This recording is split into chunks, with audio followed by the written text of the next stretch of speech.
ಸುಮ್ಮನೆ ಇರಲಾರದೆ ಕೆಲವರು ಇರುವೆನ ಬಿಟ್ಕೊಂಡಂತೆ ಇದೀಗ ಸಂಜನಾ ಒಂದು ವಿವಾದವಾದ ಇದೀಗ ಮತ್ತೆ ಸಂಕಷ್ಟಕ್ಕೆ ಸಿಲುಕಿದ್ದಾರೆ. ಹೌದು, ಇನ್ನು ಸ್ಯಾಂಡಲ್ವುಡ್ ನಲ್ಲಿ ಸ್ಥಿರವಾಗಿ ತಾನು ನೆಲೆ ಕಂಡುಕೊಂಡಿದ್ದೇ ಇಲ್ಲ. ಈಗಾಗಲೇ ಹಲವು ಕಾಂಟ್ರವರ್ಸಿಗಳಿಂದ ಸಂಜನಾ ಆಗಾಗ ಸುದ್ದಿಯಾಗ್ತಲೇ ಇರ್ತಾರೆ. ಇನ್ನು ಇತ್ತೀಚೆಗಷ್ಟೇ ಸೂಪರ್ ಟಾಕ್ ಟೈಮ್ ಕಾರ್ಯಕ್ರಮಕ್ಕೆ ಸಂಜನಾ ಕಿರಿಕೀರ್ತಿ ಮತ್ತು ಪ್ರಥಮ್ ಅವರೊಂದಿಗೆ ಭಾಗವಹಿಸಿದ್ರು. ಇದೇ ವೇಳೆ ರ್ಯಾಪಿಡ್ ಫೈರ್ ಕ್ವೆಶ್ಚನ್ ನಲ್ಲಿ ಅಕುಲ್ ಬಾಲಾಜಿ ಅವರು ಸಾಮಾನ್ಯವಾಗಿಯೇ ಕಾಂಟ್ರವರ್ಸಿ ವಿಷಯಗಳನ್ನ ಕೇಳ್ತಾರೆ. ಹಾಗಂತ ತಿಳಿದಿದ್ರು ಸಹ ನಟಿ ಸಂಜನಾ ಇದೀಗ ಸ್ಯಾಂಡಲ್ವುಡ್ ನ ಬಾಕ್ಸ್ ಆಫೀಸ್ ಸುಲ್ತಾನ ಚಾಲೆಂಜಿಂಗ್ ಸ್ಟಾರ್ ದರ್ಶನ್ ಅವರನ್ನ ಬಿಲ್ಡಪ್ ಎಂದು ಹೇಳಿದ್ದಾರೆ.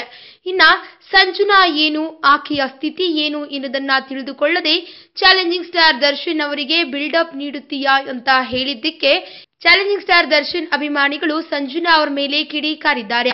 ಅಷ್ಟೇ ಅಲ್ಲದೆ ಸಾಮಾಜಿಕ ಜಾಲತಾಣದಲ್ಲಿ ಟ್ರೋಲ್ ಅನ್ನ ಶುರು ಮಾಡಿದ್ದಾರೆ. ಆದರೂ ಈ ವಿಷಯಕ್ಕೆ ಸಂಬಂಧಿಸಿದಂತೆ ಇದೇ ಕಾರ್ಯಕ್ರಮದಲ್ಲಿ ಸಂಜನಾ ಹೇಳಿದ್ರು, ಅದೇನಪ್ಪಾ ಅಂದ್ರೆ ನನ್ನ ಬಗ್ಗೆ ಹೆಚ್ಚಿನವರು ಟ್ರೋಲ್ ಮಾಡ್ತಾರೆ, ಅವರಿಗೆ ಯಾರಿಗೂ ಮರ್ಯಾದೆ ಇಲ್ಲ ಎಂದು ಇದೀಗ ಆ ಸುಟ್ಟ ಗಾಯದ ಮೇಲೆ ಮತ್ತೆ ಉಪ್ಪು ಖಾರ ಹಾಕಿದಂತೆ ಮಾತನಾಡಿದ್ದಾರೆ. ಈ ವಿಡಿಯೋ ಬಗ್ಗೆ ನಿಮ್ಮ ಅನಿಸಿಕೆ ಹಾಗೂ ಅಭಿಪ್ರಾಯಗಳನ್ನು ನಮ್ಮ ಕಮೆಂಟ್ ಬಾಕ್ಸ್ ನಲ್ಲಿ ತಿಳಿಸಿ. ಈ ವಿಡಿಯೋನ ಲೈಕ್ ಮಾಡಿ, ಶೇರ್ ಮಾಡಿ ಹಾಗೂ ಮತ್ತಷ್ಟು ಸ್ಯಾಂಡಲ್ವುಡ್ ಅಪ್ಡೇಟ್ಸ್ಗಾಗಿ ತಪ್ಪದೇ ನಮ್ಮ ಯೂಟ್ಯೂಬ್ ಚಾನೆಲ್ ಅನ್ನು ಸಬ್ಸ್ಕ್ರೈಬ್ ಮಾಡಿ.